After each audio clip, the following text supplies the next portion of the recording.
Well, ever since I was a child, I've been aware that Christianity has adopted and adapted a lot of Greek thought.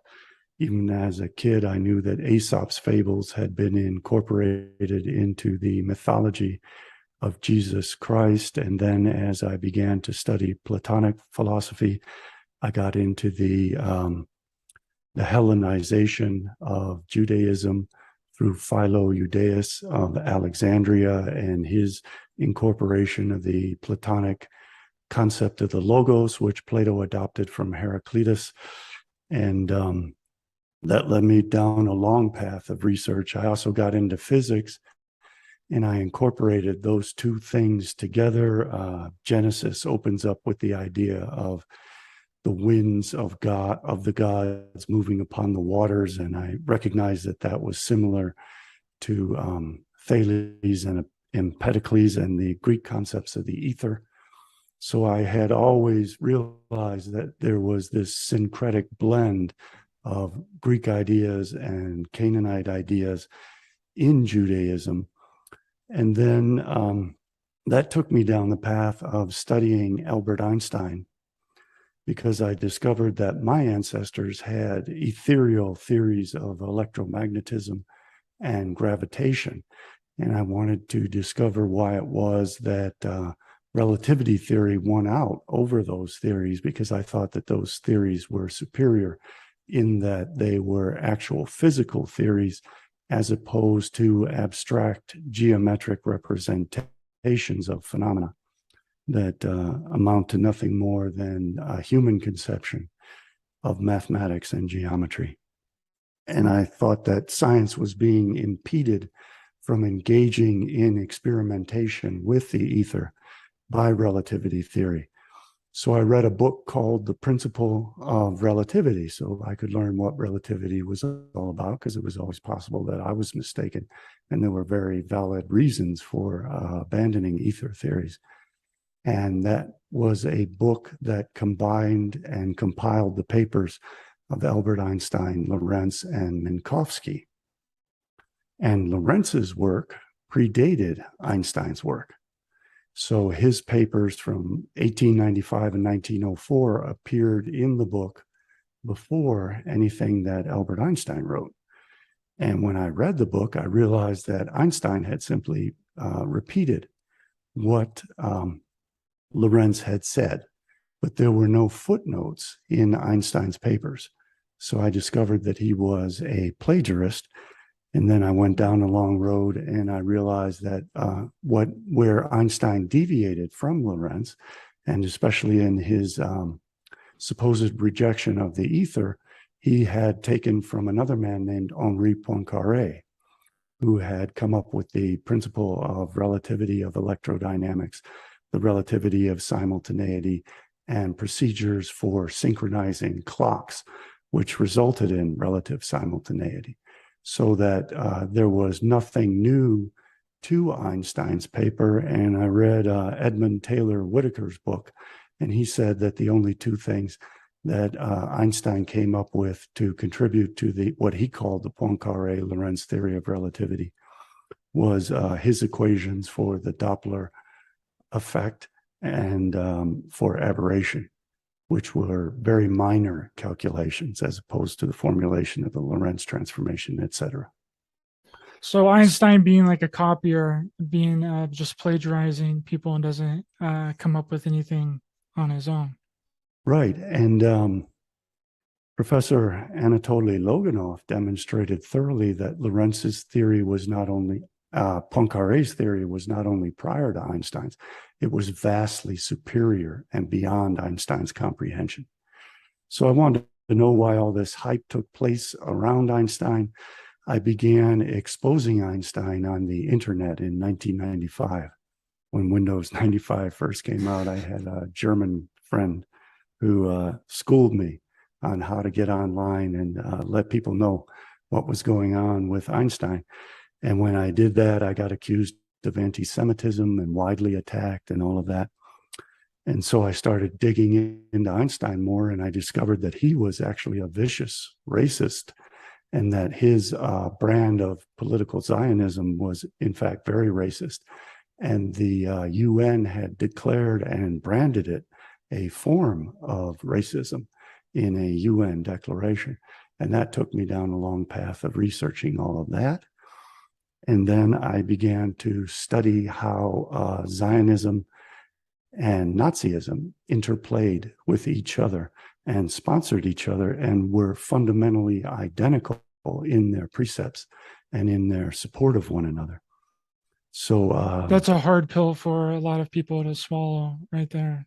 That one. it is, well, understandably so, that these people would betray their own people to a horrible fate on both sides. The German people were betrayed into waging a staged battle against Stalin and the international bankers, which had been organized and set up by the international bankers and by Stalin. It was pointed out in the Nuremberg trial. Some high-ranking Nazi official pointed out that Stalin had helped to fund Adolf Hitler, and the Warburgs, who were the leading Zionists in Germany, helped to fund Adolf Hitler.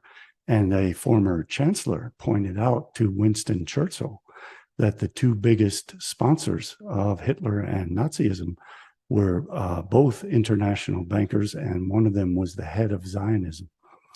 But those who are incredulous about what I'm saying, you can either read my works or you can read the works of Mr. Black on the transfer agreement. And that will clue you in to the uncontroversial fact that the Zionists worked together with the Nazis to establish Zionist camps in Nazi Germany. The Zionists were the only people allowed to run their own newspaper, to fly their own flag, and to wear their own uniform, which deviated from the Nazi uniform in Nazi Germany. They had an arrangement. Their Jewish people were obviously under tremendous duress from the time that Hitler was appointed chancellor by Hindenburg in 1933 through 1939, when World War II began. And they created a tremendous incentive for emigration out of Germany. And then the bankers worked to block off all ports of exit except for Palestine. Two Jewish people who were trapped in Germany and later in Greater Europe as Hitler advanced, but they offered a carrot and a stick. They wanted the finest German Jewish minds to emigrate to Palestine because these were highly educated, very sophisticated people who had the talents, the gifts, and the intellect to construct a new nation. So they coerced them into obliging this transfer agreement, which had been not arranged, but designed by Theodor Herzl in his book, The Jewish State, in 1896. He proposed exactly what became Nazi Germany and the transfer agreement. He said in his diaries that anti-Semites would be the best friends of the Zionists and would provide the impetus which would force European Jews to emigrate to Palestine against their will. So they established this transfer agreement in 1933, whereby Jewish professionals could put up a given sum of money, and then those monies would be given to the German government, who would then transfer them to a bank that was established in Palestine. They would get the money back once they had emigrated. The Germans would benefit by running all of the ships which transported these unfortunate souls to Palestine. And there were other economic benefits for the Nazis. They received oranges and all other kinds of things at the same time that boycotts were being orchestrated to supposedly unseat Adolf Hitler.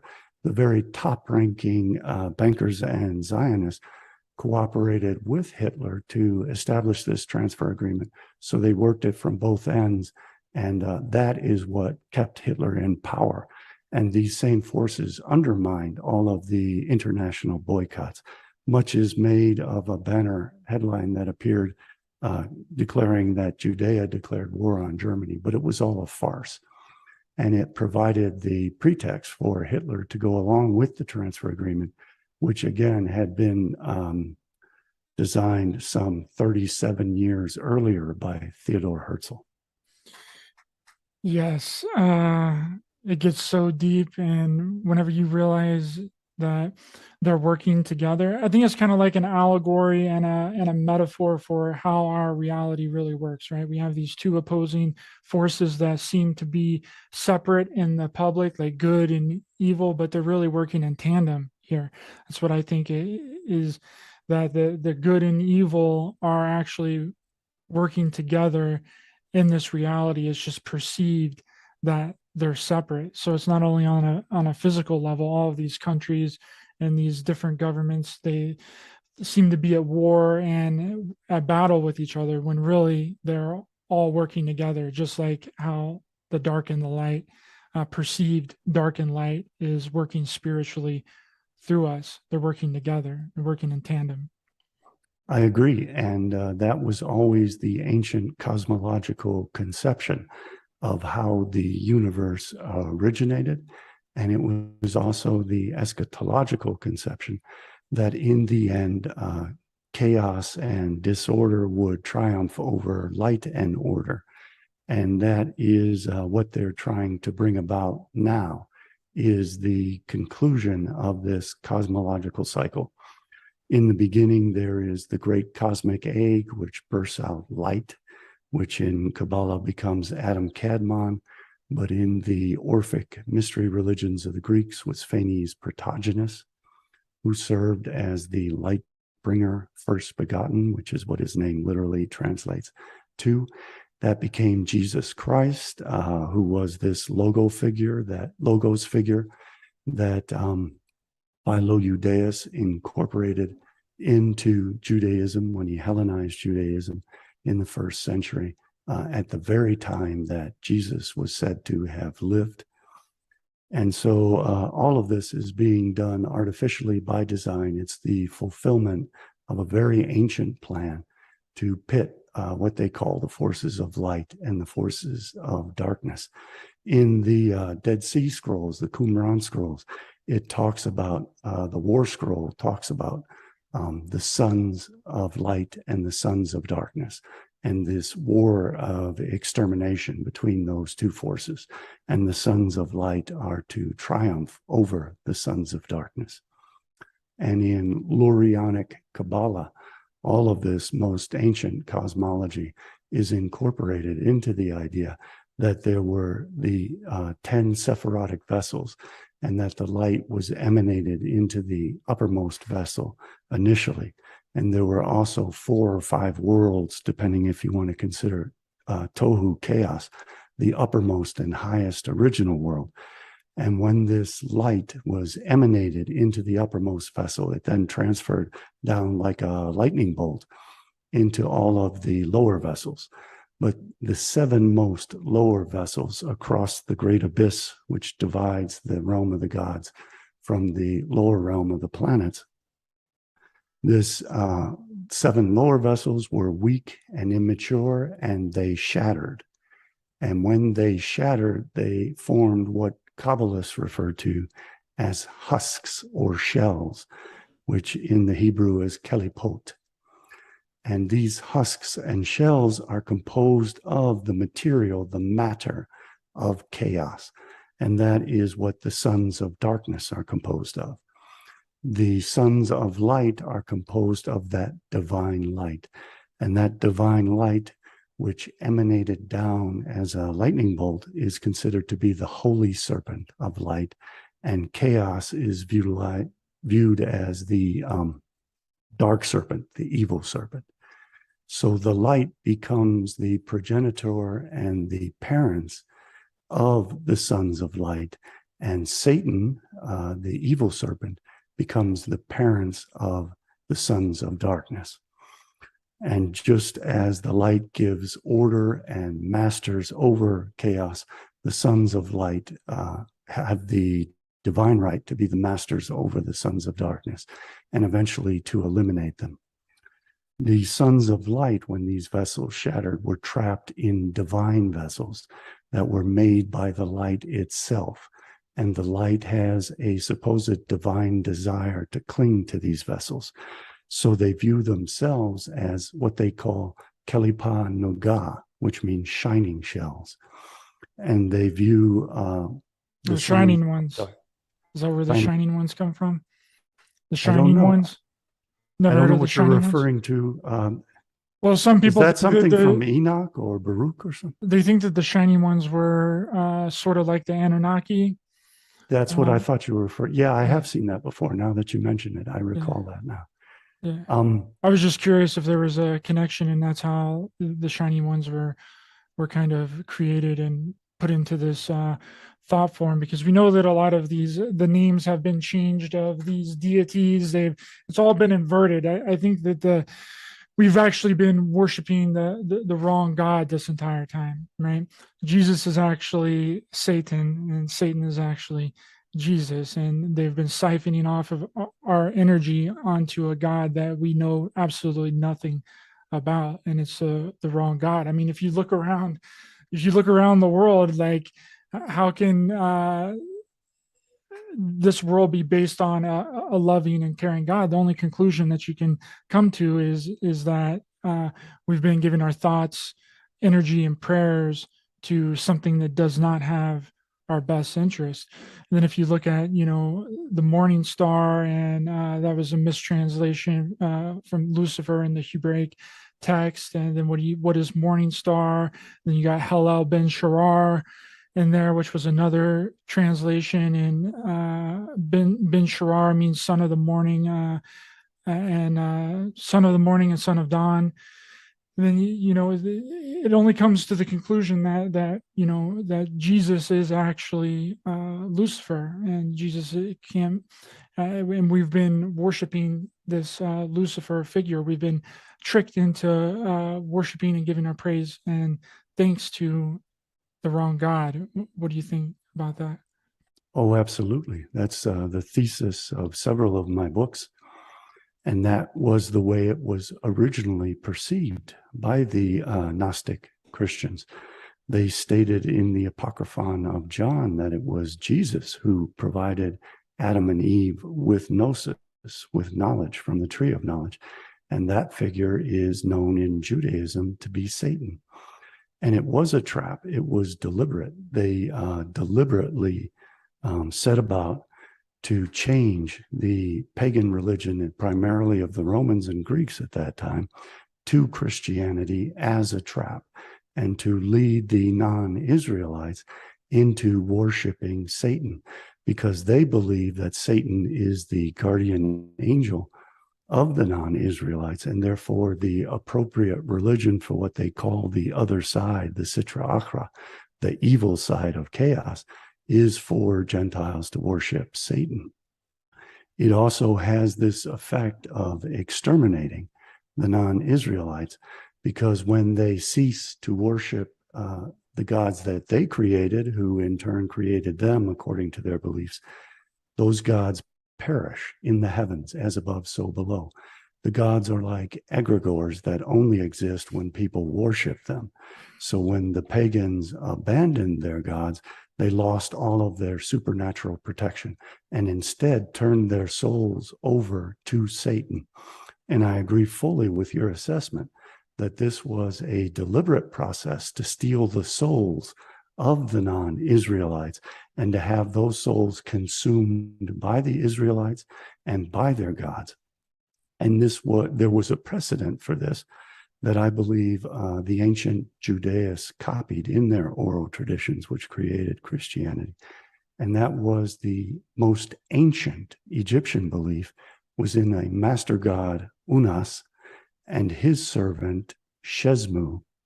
Shesmu would tread the winepress, which was symbolic of extracting the blood of human beings and the gods. And this blood represented the grape juice of the winepress, which was then fermented into wine and given to the master god, Unas, who consumed it and filled his belly with the magic and the souls of the other gods and human beings. And that is exactly what Jesus Christ does. He tempts everyone to bear their own cross and offer themselves as a human sacrifice to the gods, so that the gods can consume the energy, is the way the Egyptians described it, the energy and the magic of their souls and the energy and the magic of their gods can be consumed by this master god and by Shesmu himself. So that is the trap that Christianity is. Because the Israelites were so few in number and physically powerless, they utilized their intellect, which they believe the first intellect is the greatest force in the universe, to become the master over the chaos, which they thought of the Romans as being Edom and as being the chaos of Satan. So they were doing what their gods had done. They were imposing order and light on the chaos by becoming the master of it and rendering chaos their slave that they would exterminate. So they viewed other human beings as this slavish force of chaos and themselves as the divine intellect bringing order and light. And when they say that light will emerge from darkness, what they're saying is that non-Israelites will be exterminated and Israelites will become masters of chaos. But that is simply the first phase, which is to take place in the initial 6,000 years from the creation of Adam until the present day. After that, what happens according to the cosmology of the ancients, is that through the process of entropy, the darkness and the chaos assimilates all of the light and order, and the darkness begins to shine. And that is the eighth candle on the menorah after the 7 days when the darkness shines. And then chaos triumphs, frees itself from the order of the gods. And then the Israelites plan to become gods of their own, in which they have the intellect and the ripened knowledge of the fruit of the tree of good and evil, knowledge of good and evil. They can then consume that ripened fruit, which has since become kosher. And the non-Israelites have served as the gardeners of that knowledge, developing it. And so that poisonous tree that will kill off the non-Israelites through nuclear war, through biological weaponry, chemical weaponry, conventional warfare, utilization of metallurgy to destroy human life. That poisonous fruit will have ripened, and then it can be utilized to create genetically engineered immortal androgynes. And the goal of Judaism has always been that at the culmination of that 6,000 years, creation is a process, not a moment. The fruit of the tree of the knowledge of good and evil will have ripened and will give them the knowledge which will allow them to restore their state back to the state of Adam before he was separated into Adam and Eve, where he could live in paradise, where nature would provide everything without any labor and without the curse of death. And they are now at the cusp of fulfilling that ancient plan, because they have now largely developed the technology to artificially create life, which was the province and the domain of the gods, and to give order to chaos, whatever order their will designs and seeks.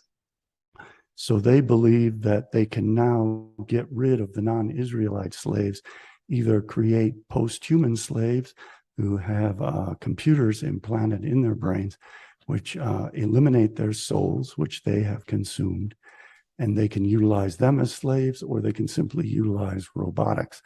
And their goal is to create 600,000 of these immortal androgynes. And in Israel, they have developed the technologies to convert male skin cells into egg cells so that they can utilize male semen, and egg cells they generate from men so that they can create self-generating creatures. So they have converted themselves into the gods.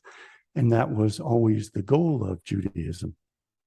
Adam and Eve were forbidden to eat from the tree of knowledge of good and evil and from the tree of life. because the gods feared that that would enable them to slay the gods and become their own gods.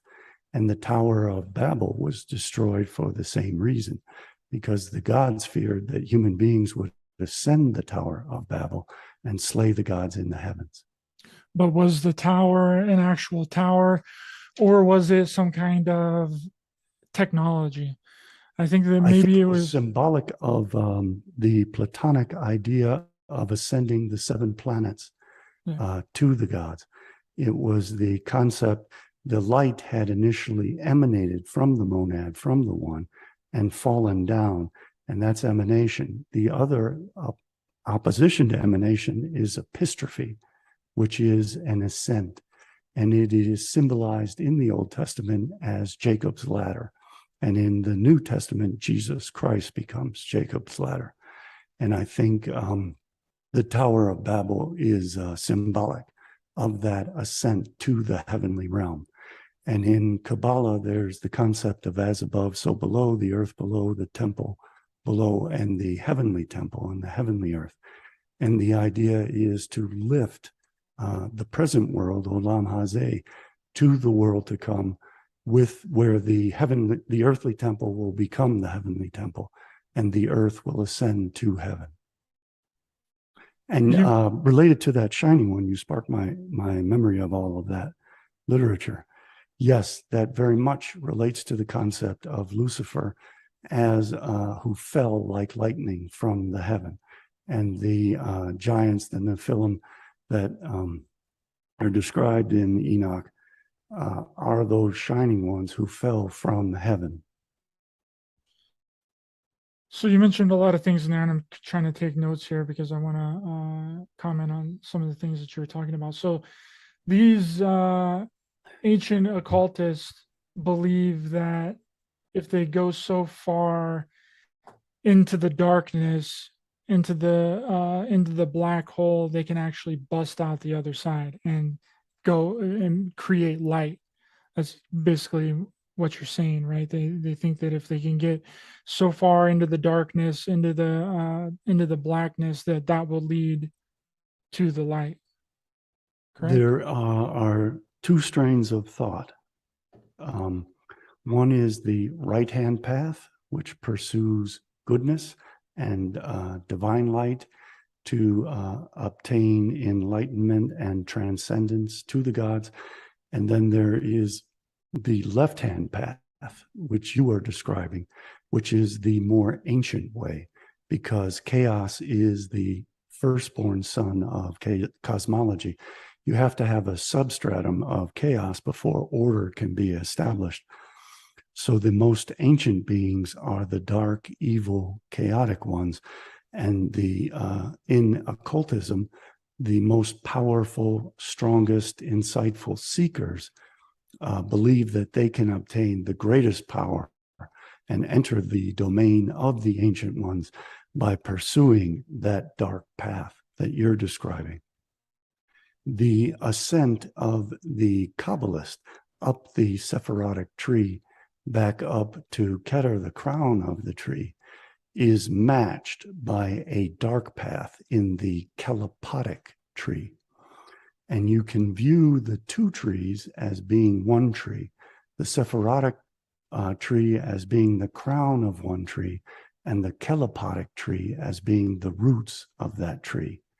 And there are 2 directions that a seeker, an adept, can take in his efforts to achieve the unio mystica, the mystical reunion with the gods.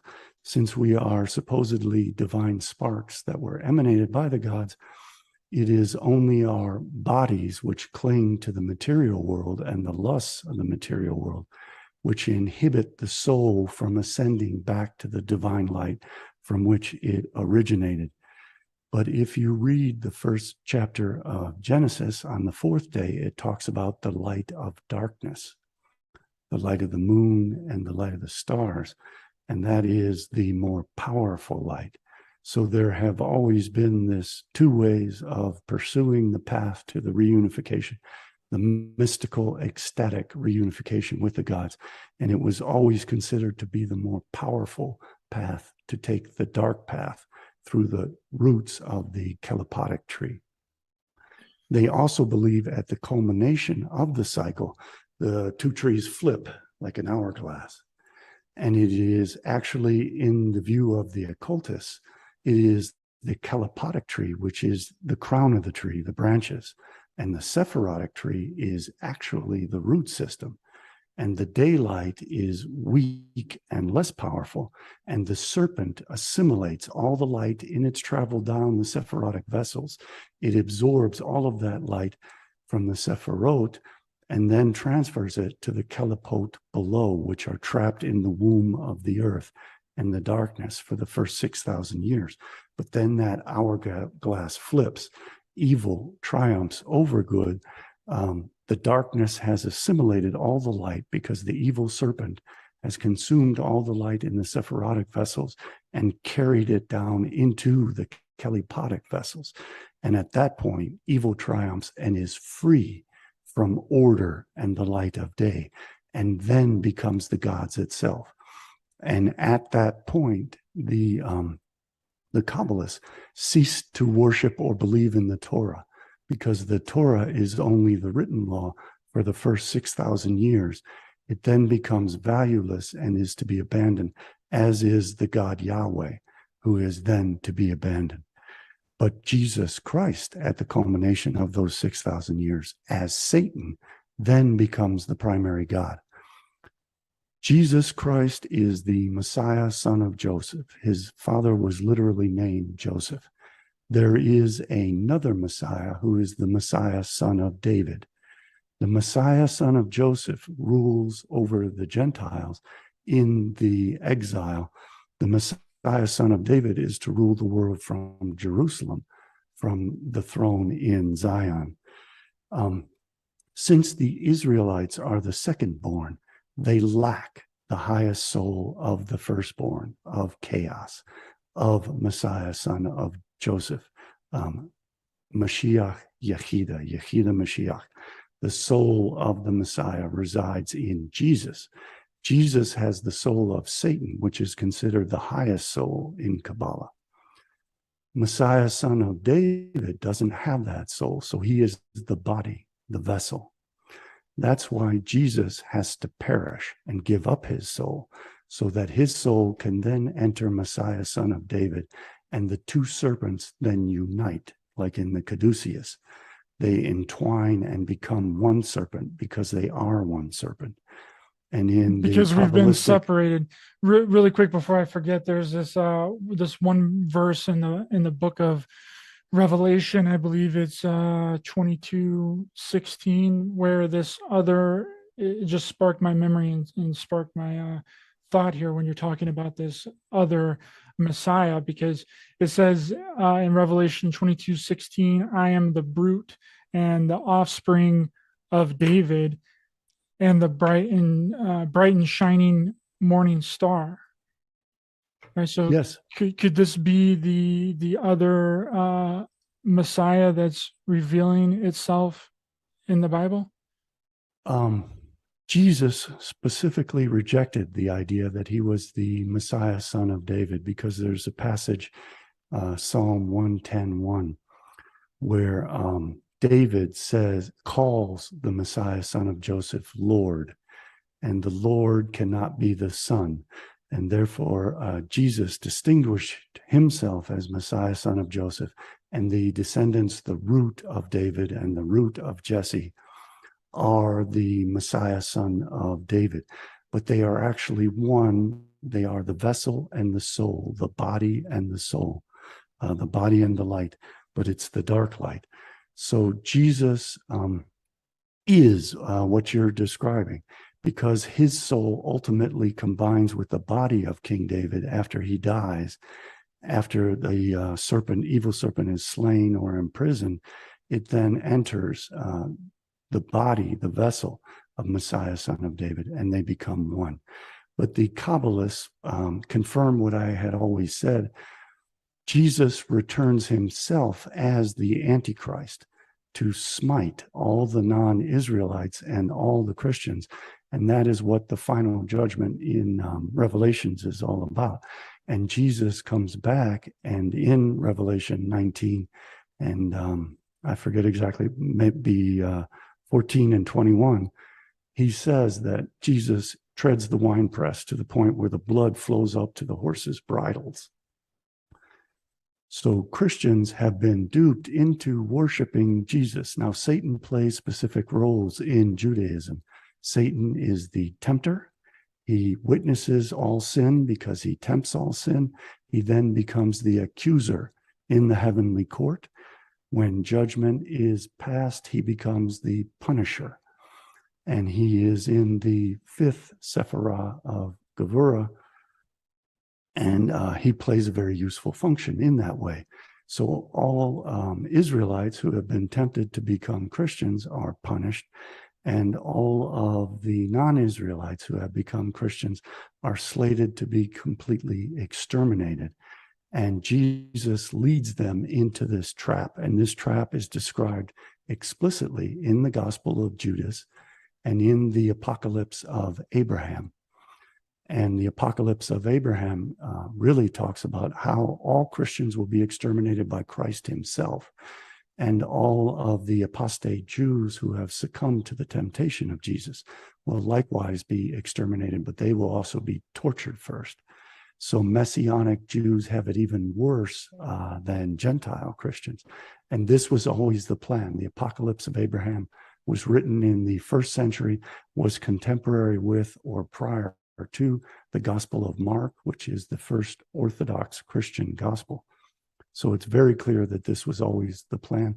And that plan was later confirmed by the Gospel of Judas, where it expressly states that the disciples of Christ are deceivers who lead the cattle into the slaughter to be slaughtered as sacrifices and give up their souls, as you described, to be consumed by the gods.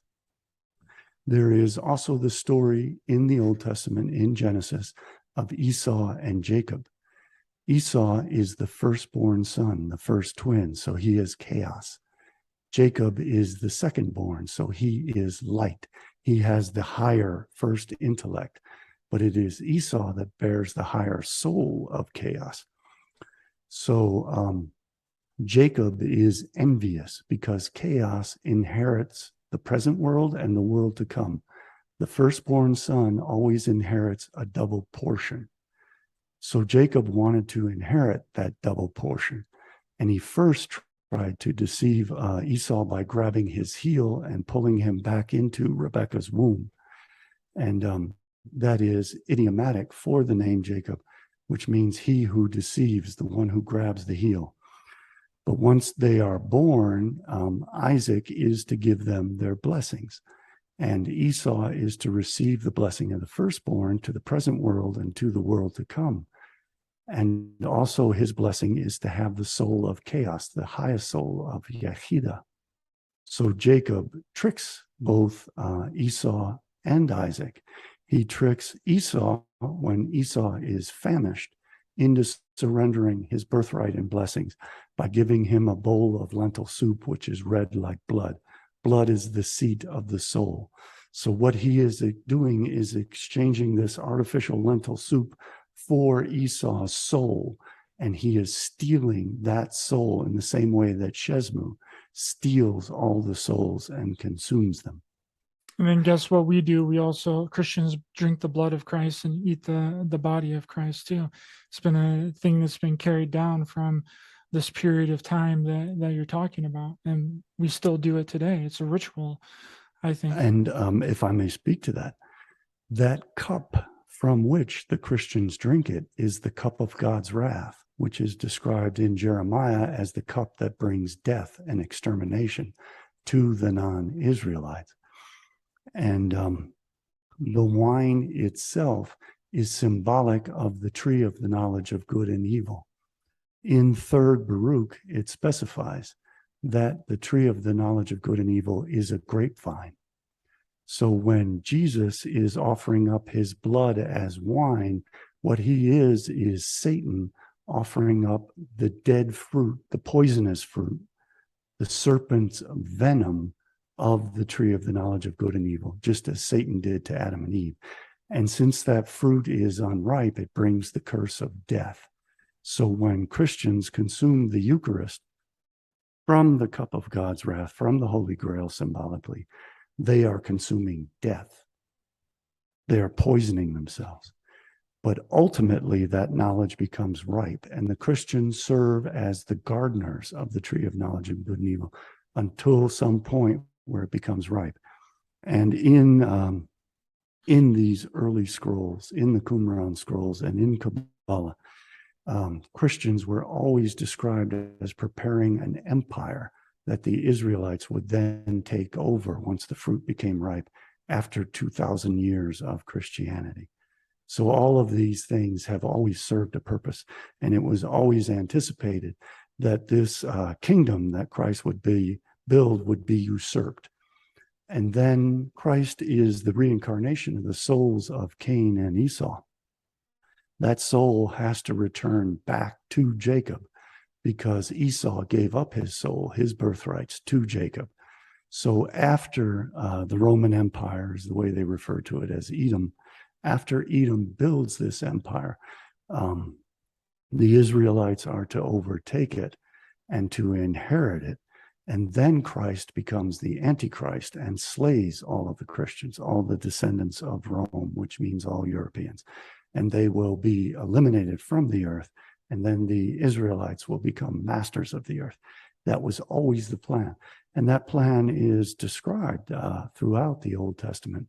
And in Isaiah chapter 63, this messianic figure is described as treading the winepress, meaning stomping on the heads and extracting all the blood of the non-Israelites. And that's the role that Satan, that Jesus will play. So you mentioned that the Israelites earlier, they want to kind of bring back this this return to the times of Adam and Eve. But whenever you look at it's in the Kabbalah that it states that the Garden of Eden wasn't actually in this 3D physical reality. It was in part of the tree of life called Yesod, which is the foundation stone, which can be looked at as the fourth dimension. And that Adam and Eve was in this fourth dimension, and Adam was Adam was one, Adam was androgynous, and God, or the angels of God, which is described as Jehovah Elohim, split Adam into Eve. And then that, I think from my studies and my research, that's what really created this kind of duality in this reality. And I'm not too sure if the original sin was actually eating from the tree of knowledge of good and evil. I think that the tree of knowledge of good and evil is a symbolic, and they were kicked out of the Garden of Eden into this 3D physical world where lust and greed. I think that the original sin was actually lust, and it had something to do with the sounds weird, but like the orgasm, right? The orgasm of the original orgasm is the bursting of the cosmic egg and the release of light. Yesod is the phallus, which releases that orgasmic force. It sits between Malkut below, which is the womb, which is Mother Earth, which is the female aspect of God, Shekhinah. And then above is Tiferet, which is Yahweh. So Yahweh's phallus, Yesod, becomes aroused by knowledge because Yesod is the seat of the Messiah, son of Joseph, who is the tree of the knowledge of good and evil, who is Satan, the one that enables humanity to gain this knowledge, which can then turn human beings into androgynes. And it was always the plan of the alchemists and the occultists to create homunculi and the golem, and to gain control over chaos, to engineer it back into the form of Adam. What you bring up about Adam is very important. Yes, there was originally a heavenly Garden of Eden, and Adam and Eve did not have flesh. They were purely divine light. And the idea that they became ashamed and had to be dressed is explained by the Kabbalists as that they had to become clothed in the flesh. And that is when they obtained their bodies and were trapped in the material world, in the womb. Chaos is the womb. The light is the seminal fluid. So the seminal fluid is emitted into the darkness, and it is the commingling of the two, the polarity of yin and yang, which brings about creation.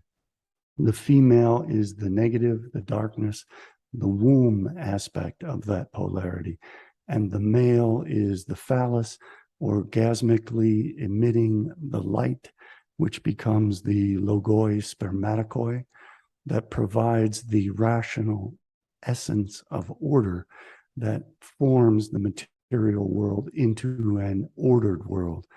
And the more ordered it becomes, the higher it ascends and becomes closer and closer to the order of the gods, the ideal order. So the forms that we see are illusions taking place in chaos. The lowest form is the womb itself, which is infinitely particular. Every individual infinitesimal point is different from any other one. It exists ultimately ephemerally in only one point in time, at which point it changes into something else chaotically. As this substratum of chaos obtains more order, it becomes matter. Ordered matter becomes the chemicals and minerals that we observe. Those minerals, when they are given even higher order, become plants. Plants become animals. Animals become human beings. And all of these living beings have souls, which come from the world soul, the one soul, which is called the Guf or Adam Kadmon in Kabbalah. All of this relates to Platonism and Neoplatonism. It's a copy of it. But it is, as you describe, this process of going from ultimate disorder to complete unity, where there is no separation of elements. God is one ineffable unity. And the goal of the Kabbalist and of the occultist is to reunite with that unity, to abandon the flesh and to become the divine spark as part of one. And they call that the death of the ego. And people who take ayahuasca and DMT and other things claim that they experience this death of the ego, where they lose their sense of self and realize that everything is one and they have to be a part of that one without any individual attributes. It's also described in the Kabbalah that that there's an eighth level, because there's 7 fundamental levels of the Kabbalah, which I think that if you flip the tree of life over, there's 7 underneath it as well in this physical reality, and 7 above it. So there would actually be 14.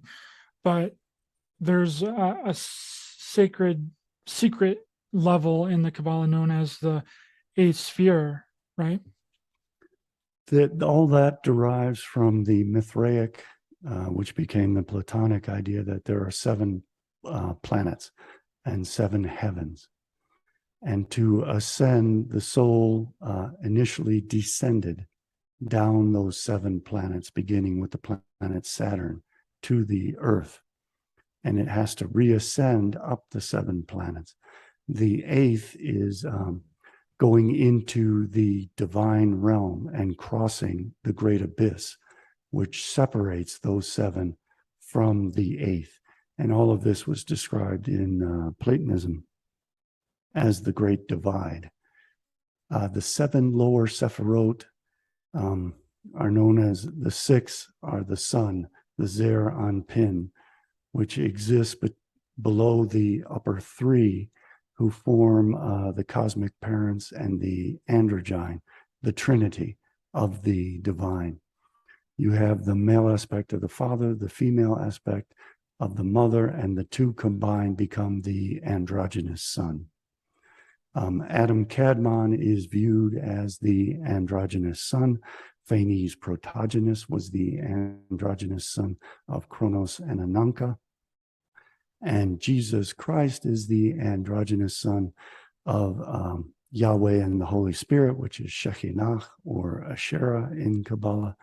So going back to what you were describing about the fall of Adam, in Kabbalah, it was originally believed that Adam only recognized Shekhinah, who is the goddess Asherah of the sea in the Canaanite mythology, and that this angered Yahweh and created a division between the Godhead's male aspect Yahweh and female aspect Shekinah, which caused them to separate. And as above, so below, because the gods had been caused by this sin of Adam of only worshiping the female aspect of God, Shekinah, and not even acknowledging or recognizing the fact that there was the male aspect, made Yahweh jealous. And that is the source of Yahweh's jealousy. He's jealous of his own female aspect.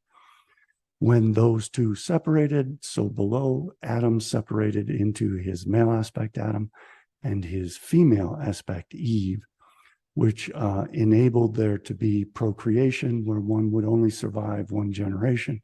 But then the children of procreation would offer the opportunity for the Gilgul, the reincarnation of the soul in the next generation. This was viewed as both a catastrophe and a blessing. The catastrophe was necessary for the blessing of rectification to take place, because in each successive reincarnation, the soul is punished in death and then returns in a more perfected form. And ultimately, Adam had within him all the 600,000 souls of the Israelites. Those souls tried to find their soulmates and marry, and when they do, when they find that other ideal half of their own soul, they have a happy marriage. If they marry the soul of a different twin soul, they have an unhappy marriage and produce children who are an abomination. So all of this is viewed as a catastrophe, but it was a necessary catastrophe. Just as the God Yahweh has the male aspect Yahweh, the Godhead has the male aspect Yahweh, female aspect Shekinah. Human beings have the male aspect and the female aspect. Also, Satan has a male aspect and a female aspect. His male aspect is called Samael, and his female aspect is called Lilith. And it is Lilith who impregnated Eve with Cain, and Cain is the ancestor of all non-Israelites. Abel and Seth were the actual product of Adam and his female aspect, Eve, procreating. So they have a singular and divine nature. So the Israelites believe they inherited only that aspect of Seth. Abel still had a little bit of the residue of the semen of Satan. It was cleansed, and that's why Abel had to die. And then Seth was more purified.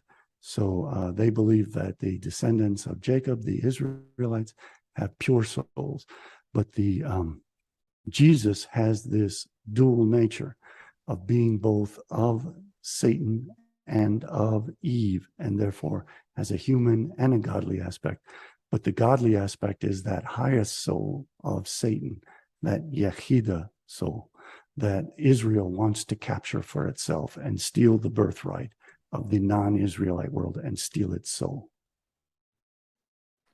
It's interesting that you brought up Lilith in there as being the feminine version of Satan, and that makes a lot of sense. I've done a little bit of research into Lilith. I've read some of the book of Lilith, I think it's called, and I think that she's kind of gotten a bad rap a little bit. I don't know, but well, yeah, there was an interesting movement in the 19th century. Feminism was born out of the idea that Lilith was a good figure because she was independent of Adam. In Kabbalah, Lilith was Adam's first wife, and they slept together. But Lilith said to Adam, "We're both made out of the same clay, and therefore we are equal." and I should not have to lie beneath you and submit to your lusts. And she then became independent. As in Milton's Paradise Lost, the idea is that Satan, and as in Gnosticism, especially in Gnosticism, Satan is the good figure because Satan provides freedom and knowledge from Yahweh's lies.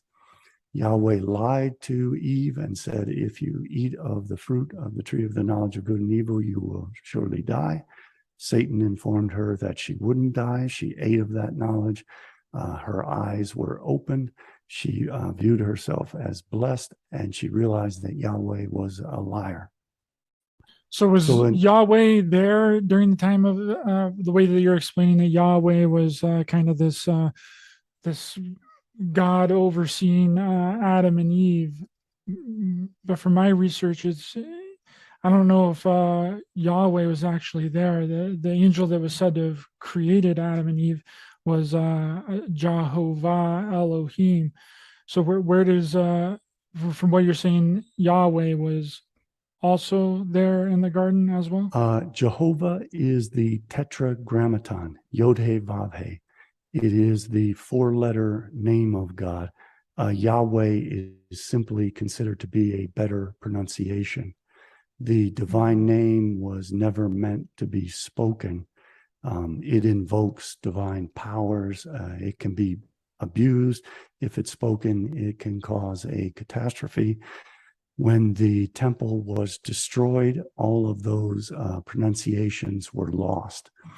The problem is that Hebrew does not contain vowels in its alphabet. It only contains consonants.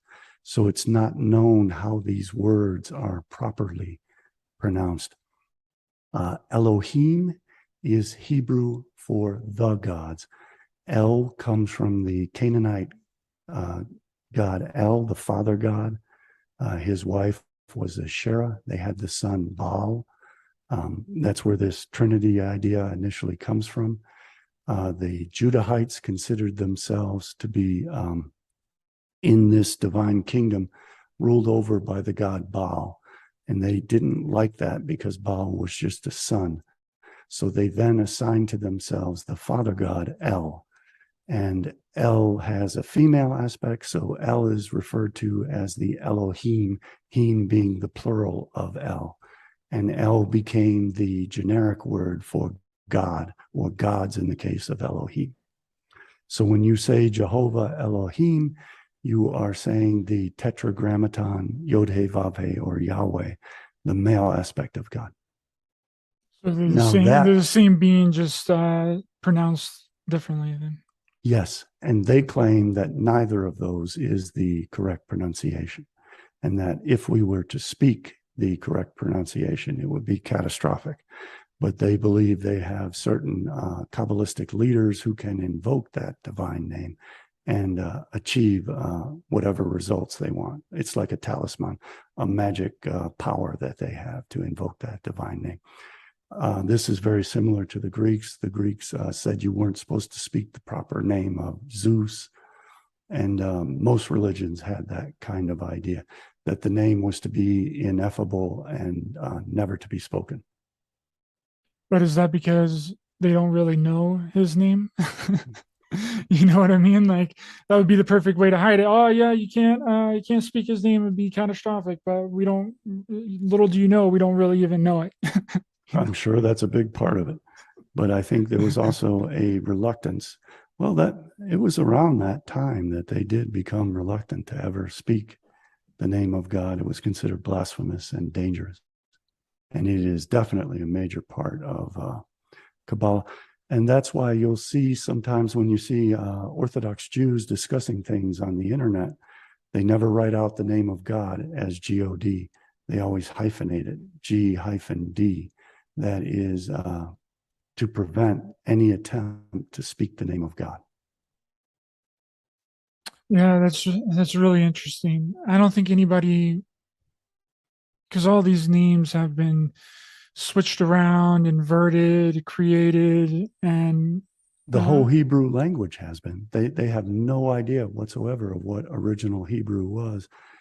and the Masoretes and others tried to impose what they learned from the Greek translation of the Septuagint of names back into Hebrew, and from what they understood of Arabic, which is a related language, and Aramaic, they tried to recreate Hebrew, but it's really a made-up language. They have no way of knowing what it originally was.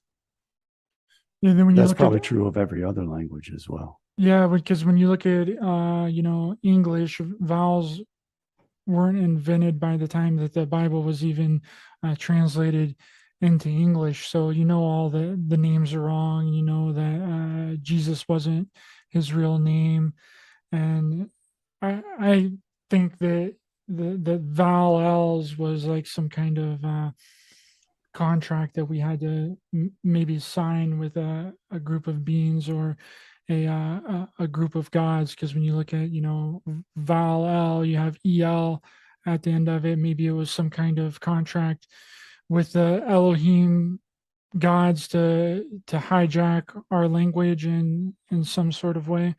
I'm not too sure. I haven't put everything together on that, but it kind of makes sense. Well, Because words are Latin important, right? from the alphabet is the alphabet that English is based on, and it had vowels. But what you're describing is very similar to what a famous Kabbalist in the 13th century, around 1250, Abraham Abulafia, described. And he said that Hebrew was the original language and all other languages were derived from it, and that Hebrew has mystical, magical powers, and that to speak Hebrew, when you speak it, you can see how words were derived, the gematria, and the 3 different ways that Kabbalists have of deriving hidden meanings from the language, all originates in Hebrew, and that all other languages have roots that came from Hebrew that emerged when the generation of confusion was made after the destruction of the Tower of Babel. So there is a mystical precedent for what you're describing. And the chief proponent was that Kabbalist who created the idea of ecstatic Kabbalah, Abraham Abulafia. So I suggest if you're interested in that, you can look into him. Abraham Abulafia. Abulafia. Abulafia. Abraham Abulafia. Very famous Kabbalist. So Very if people important are, Kabbalist. And he said that Satan and Jesus are one and the same being. yeah, that's what I've come to the conclusion of too, in doing my studies and doing my research. And that was a big reason that I really wanted to bring you on to talk about it, because our energy and our prayers and everything has been siphoned off to this other god that we have absolutely no idea about, and it's creating the chaos and the destruction that we've seen for decades and thousands of years, and it's going to get nothing but worse. I'm in fear of. So if people are really interested in finding out the truth about this, what book would you have them study? Would they study the Kabbalah? Would they study all of their religions? Or because I think that a majority of it is all allegorical and metaphorical. There's a hidden meaning behind all of it, and a majority of it isn't meant to be taken literal. It's meant to be deciphered. Loose cipher. You have to cipher the Bible. You have to cipher whatever it is that you're reading. And we know that the Bible is just a greatest hits conglomeration of much older religions and much older teachings. So if you were to recommend something for someone to do to actually figure this whole mess out, what would be the first thing that you would have them do? I would have them read my book, Beware the World to Come, which they can find at cjbbooks.com. The problem is if they attempt to study Kabbalah, the primary book would be the Zohar, which is voluminous. It's composed of several books and chapters. Not all of it has been translated or properly translated. The translations have been sanitized. So they're not going to learn anything. And on top of that is that it is all encrypted and encoded, so that even when the majority of rabbis try to read it, they get nothing out of it. It makes no sense to them. To understand it, you have to be taught what it is that is actually being encoded in these allegorical stories. And that's not going to happen. Nobody is going to teach you that. The way that I came to understand it, being an outsider, is that I realized that it came from Gnosticism and from Neoplatonism. And Neoplatonism was not encoded.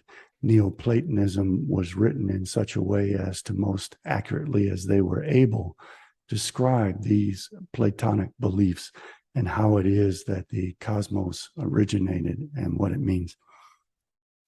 And the hostility, this dualism between the forces of good and evil was also very well described in the Hermetics and in the Mithraic mystery schools, and described by the Orphic, the Eleusinian, and the Samothracian mystery schools.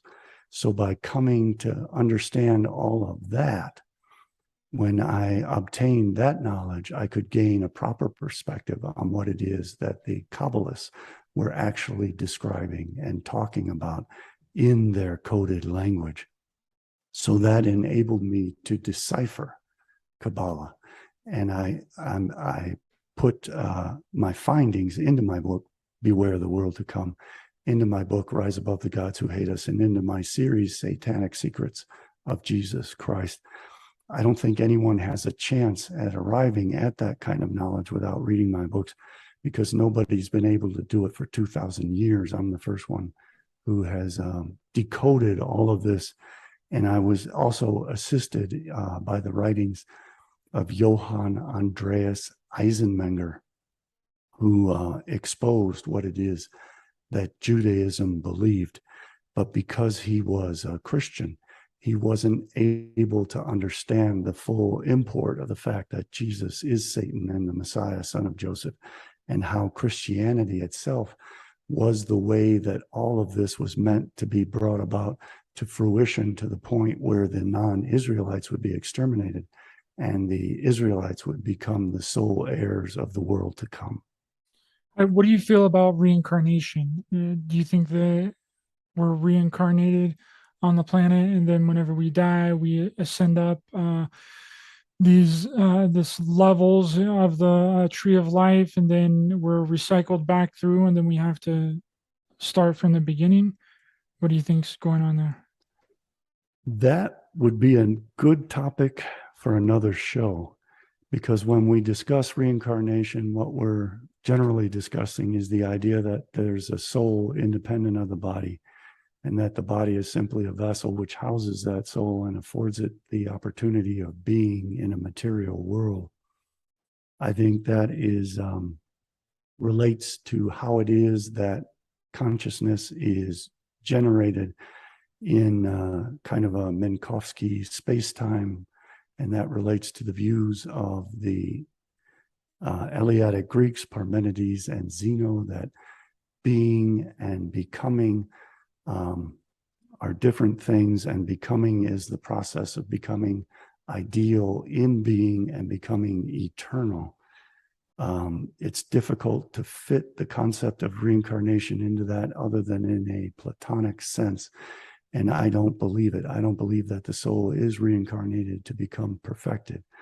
What I believe is something very similar to reincarnation is the idea of the logoi spermaticoi, of DNA, of spermatozoa uniting with an egg to form a new crystalline structure of DNA that is a replication and yet something unique of the organism which produced it, and that we are reincarnated in a very real sense when we bear children, and that we ought to bear children and ought to bear children as much as possible.